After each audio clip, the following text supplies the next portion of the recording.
Good afternoon. My name's Scott with RenewAlert. I'm here to show you how the last payment amount box works. We'll go to a sample account here, click active reminders. We'll find an active one that's a good example here. This one will work. Okay, so if we click and open up an active reminder, you can see the name of it. This one's Cactus Mechanical. Payment amount, this is how much the monthly payment amount is. Your payment interval, it's semi-annually. Last payment amount.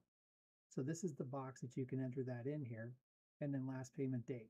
So this would be helpful if you were making annual payments in advance for a supplier. So if you had an HVAC supplier and you were prepaying every January for their services for coming out doing 2 HVAC PMs on your building, seasonally, you could prepay. If you did prepay that, you would put that amount in here in the last payment amount, and then you would put in the last payment date. So you would have confidence of when the date was paid to.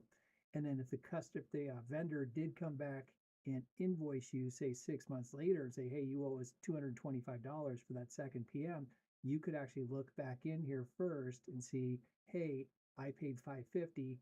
Here's your supplier note. You could put that in. Prepay HVAC annually for 2 services. I paid this on this date. You could put the check number. And this is just a helpful way for you to be able to pull the data quickly and effectively without having to necessarily go back to accounting and see, did they cut a check? How much was the check for? And it kind of creates some extra layers. So this is kind of a shortcut that you can go in and do that by. Again, so last payment amount, how much you paid, last payment date. This is also helpful if you pay like a subscription fee that has an annual renewal. You could see how much it was last year for your annual renewal, and did the price go up, or is it time to get some new quotes? So that's it for this subject. If you have any questions, you can also go to www.renewalert.net, and we have a lot of different data there, as well as our YouTube page.